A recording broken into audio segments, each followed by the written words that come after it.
नमस्कार, स्वागत है आप सभी का नेशन वन प्राइम में और मैं हूं आपके साथ तनु। बिहार में जिला पार्षद चुनाव नजदीक है और इसी सिलसिले में नेशन वन प्राइम की टीम आज वैशाली जिले के क्षेत्र संख्या 23 पहुंची और जिला पार्षद प्रत्याशी श्रीमती अनुजा सिंह के प्रतिनिधि श्री पिंकू सिंह जी से मेरा नाम हुआ पिंकू सिंह और उनके निवासी हैं कुतुबपुर हाजीपुर ब्लॉक हुआ और अपनी पत्नी को जिला परिषद 23 से चुनाव लड़ा रहे हैं। ये फर्स्ट टाइम चुनाव लड़ा रहे हैं या पहले भी लड़ चुके हो चुनाव? नहीं, इससे पहले तो कोई चुनाव लड़े नहीं, ये फर्स्ट टाइम ही लड़ा रहे हैं। पिछला बार ही सोचे हुए थे कि लड़ें, लेकिन नहीं लड़ें कि पहले कुछ समझ लेते हैं, इसी कारण जो है ड्रॉप कर दिए। वो आपकी जो पत्नी वो करती क्या, अपना पिछला बैकग्राउंड क्या, कभी समाज सेवा में कोई काम या कोई कार्य? नहीं, उनका तो कोई बैकग्राउंड नहीं है, कभी समाज सेवा में नहीं थी और महिला सीट है, इस कारण उनको खड़ा करना पड़ा। आपका मतलब समाज सेवा में कैसा कोई कार्य रहा है? समाज सेवा में मेरा बचपन से ही रुचि है, लेकिन उसका कोई प्लेटफॉर्म जहाँ जाइएगा आपको सही ढंग से वहाँ आपका बात नहीं रख सकते, इसीलिए हम राजनीति में आए कि कहीं भी अपना बात मजबूती से रखें, दम से रखें, तो इसलिए इसमें आ रहे हैं। और आने के बाद जो भी अपना विचार है, जो भी सोचे हुए हैं कि कैसे सेवा करना है, सबको ज़मीन पर लाना है। किन मुद्दों को लेकर आप चुनाव में आए हैं? देखिए, मुद्दा तो आपको देखिएगा तो हर जगह मुद्दा ही मुद्दा है। कोई भी काम जो है, कोई भी नेता कहीं पर सही से नहीं कर रहा है, या वो ब्लॉक स्तर से हो। आपको आज लैट्रिन का जो पैसा है उसमें भी देखिए तो घूस है, इंदिरा आवास है उसमें घूस है, रोड बन रहा है उसमें समझ लीजिए जो 50 से ऊपर पैसा इधर उधर चला जा रहा है। हर काम में समझिए कि लूट मचा हुआ है। और ऐसे बहुत काम है कि जो अगर कोई नेता अगर चाहे कि हम ले आए तो उसको धरती फाड़ के आसमान चीर के ला सकता है, लेकिन यहाँ जो है कि जीतने के बाद सब अपना बिल्डिंग और अपना गाड़ी के चक्कर में लग जाता है और उसका फिर 5 साल कोई दर्शन होता नहीं है। तो सब चीज़ को चेंज करने के लिए और परिवर्तन लाने के लिए और मजबूती से परिवर्तन लाने के लिए हम आए हैं। और ऐसा नहीं है कि अभी इलेक्शन में पोस्टर बैनर लगा दिए हैं और उसके बाद फिर जीत गए हैं तो फिर जाना नहीं। मेरा जीतने के बाद भी मेरा विचार है कि जिस तरह पोस्टर बैनर लगाते हैं, जीतने के बाद भी लगाइए और उसमें लिखिए कि हाँ, जब भी कोई काम हो तो मेरे क्षेत्र की जो जनता है मुझे याद कर सकती है। ताकि आपको 1-2 बार कोई बुलाए तो उसको ये फील नहीं हो कि हाँ, मेरा नेता मेरे साथ खड़ा नहीं है, उसको लगे कि हाँ, हमेशा मेरा नेता मेरे साथ खड़ा है। पब्लिक बॉन्डिंग बहुत जरूरी है। सरकार से क्या योजना आ रहा है, क्या बन रहा है, क्या नहीं बन रहा है, वो तो मान लीजिए बात की चीज़ है। आपका पब्लिक से कैसा रिलेशन है कि आपको दोबारा फिर प्रचार करने का अगले बार जरूरी नहीं पड़े, तो उसके बाद भी जो है जनता से जुड़े हुए रहें और एनी टाइम जब भी कोई कॉल करे तो उसका जो भी समस्या है उसको 24 घंटा 48 घंटा में उसको सॉल्व करें। और रहा रोड बनाने का, नाला बनाने का, तो मान लीजिए हम तो जिला परिषद से हैं, ये मुखिया भी कराते हैं, वार्ड भी कराते हैं, उस सब पर अपना निगरानी रखना कि कौन कहाँ क्या करा रहा है, कहीं गलत नहीं हो रहा है। अगर कोई गलत करेगा तो हम कहीं बर्दाश्त करने वाले नहीं हैं और किसी के धमकी से, आंधी पानी से हम पीछे भी हटने वाले नहीं। और बाकी अभी चुनाव के समय कोई भी वादा कीजिएगा, कुछ भी बोलिएगा, तो लोगों के दिमाग में रहता है कि चुनाव के टाइम में तो सब जो भी नेता आता है यही बोलता है और उसके बाद फिर 5 साल दर्शन नहीं देता है। तो हम हनुमान जी तो है नहीं जो सीना चीर के दिखा दें। बस अपना बात जो है सब जगह रख रहे हैं, लोग इसको समझें और अधिकतर देखिए कि जो भी नेता है सब 50-55 का रहता है, तो सबका माइंड सेट रहता है कि 5 साल अपना जो है जीत के आओ, उसके बाद फिर तो हुआ ना हुआ तो जय सिया राम। तो यहाँ वो बात नहीं है, यहाँ आगे तक जाना है और आगे तक का सोच है। अभी तो मान लीजिए शुरुआत किए हुए हैं, इसके बाद जो हम 5 साल काम करेंगे तो उसके बाद हम जो अभी बैनर मेरा देखे हुइएगा वो बैनर भी लगाने नहीं जा रहे हैं, सिर्फ नॉमिनेशन करेंगे। उसके बाद जनता का जो निर्णय है वो खुद समझ में आ जाएगा। इतना दहशत रहेगा मेरे काम का कि हो सकता है जो खड़ा भी कोई ना हो। तो आपके काम आपकी पहचान बनेगी। एकदम काम पहचान नहीं, काम का पहचान जो है दिल्ली तक बुझेगा। क्या आप किसी पार्टी को भी ज्वाइन करना चाहेंगे या फिर उनका पार्टी कभी फ्यूचर में क्रिएट करेंगे? देखिए, पार्टी का जो अभी सबका देख रहे हैं जो विचारधारा है, किसी पार्टी का विचारधारा मेरे विचार से मेल नहीं खाता। चुनाव में सब वादा करते हैं ये करेंगे तो कभी चुनाव जीतने के बाद कोई दूसरे काम में लग जाता है। इन फ्यूचर ये है कि मतलब आप खुद का एक पार्टी क्रिएट कर सकते हैं, क्योंकि आपको किसी पार्टी पे देखिए, अगर हम किसी पार्टी में भी जाते हैं तो हम जिस क्षेत्र के हैं हम उसका विकास देखेंगे। पार्टी क्या कर रही है, क्या कोई मंदिर बना रहा है, कोई मस्जिद बना रहा है, कोई धर्म पर लग रहा है, कोई हिंदू मुस्लिम कर रहा है, उस सब चीज़ से हमें कोई मतलब नहीं रहेगा।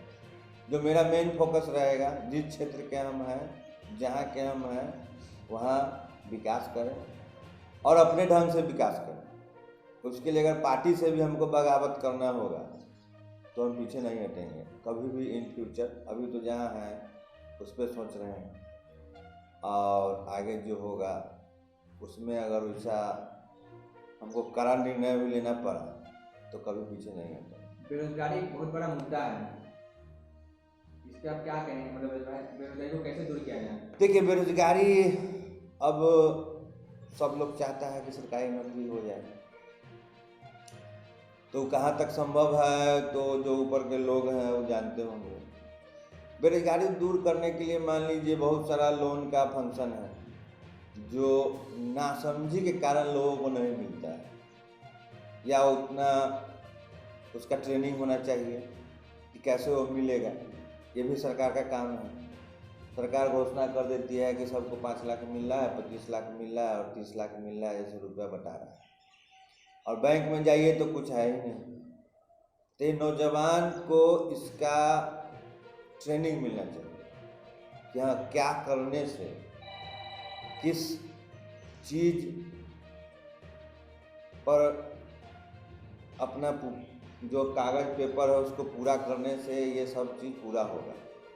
तो उस सब चीज़ के बारे में हम जागरूक करेंगे और उसके बाद उससे जो योजना है पैसे मिलने का, नया नया बिजनेस का, उस पर उन लोगों को जागृत करके और क्षेत्र में उससे भी विकास होगा, नौजवान को रोजगार मिलेगा। और रोजगार दिलाना तो जिस मान लीजिए अभी हम जिला परिषद में जा रहे हैं तो जिला परिषद के तो हाथ में है कि जो रोजगार दिला दें, लेकिन जहाँ तक संभव होगा कि लोग को रोजगार मिले उसके बारे में शिक्षित करना, मोटिवेट करना, उसमें कहीं पीछे नहीं हटेंगे और 24 आवर हम उसमें जहाँ तक होगा वहाँ तक हम अपना योगदान देंगे। शराबबंदी एक मुद्दा है बिहार में, कहने को शराबबंदी, लेकिन कहीं शराबबंदी नहीं, हर जगह शराब। देखिए, शराबबंदी जो है ये नीतीश कुमार का अपना ढकोसला है। वो एक प्लेटफॉर्म तैयार किया कि जिससे हम हाईलाइट हो जाए, शराबबंदी करके हम हाईलाइट हो जाए। नरेंद्र मोदी को चैलेंज समझिए या उसके लेवल में बनाने के लिए एक ट्रैक तैयार किया। उसका अपना मन का ये सोच है, उसके दिमाग का उपज है। शराबबंदी से कोई फर्क पड़ता नहीं है।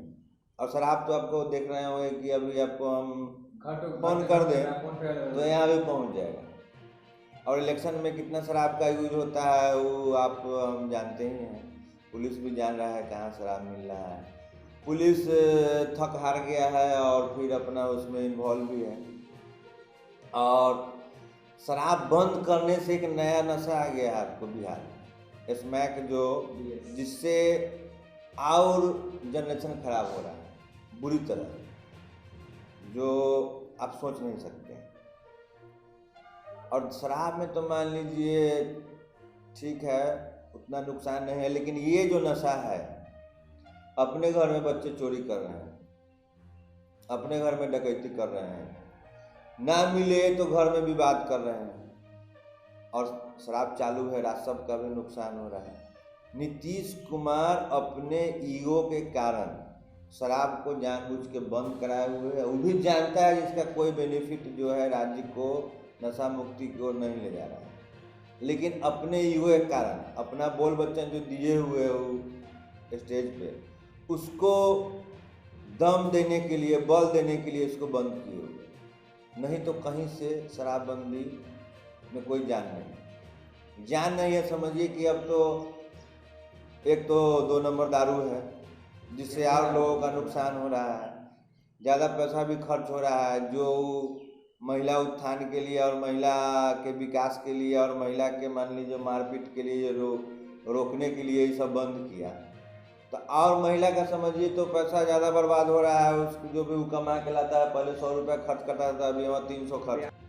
अगर आप जीतते हैं तो अपने क्षेत्र में आप क्या विकास करेंगे? अगर हम जीतते हैं तो जो मेरा फंड है उसको तो पूरी ईमानदारी से काम करेंगे।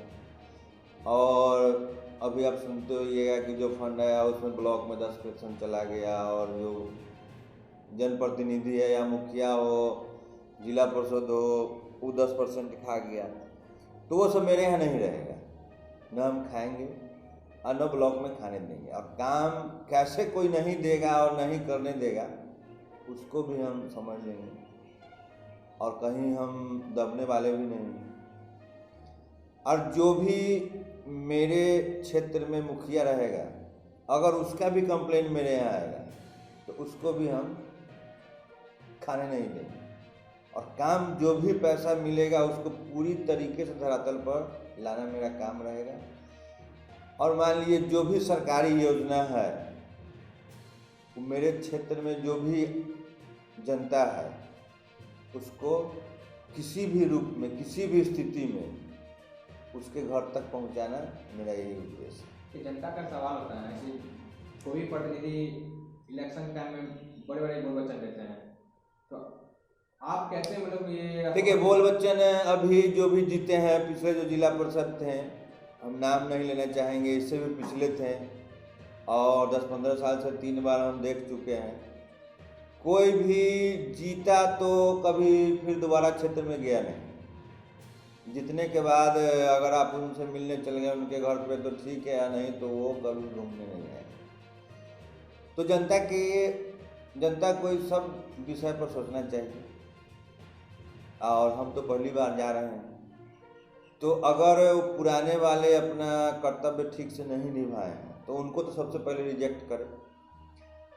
और अगर इसमें मान लीजिए कोई मुखिया है जो जिला परिषद बन गया है, कोई पूर्व मुखिया है, या कोई इस क्षेत्र का है, कोई अलग क्षेत्र से आया है, तो उनका काम क्या रहा है उसके बारे में वो पता कर सकते हैं।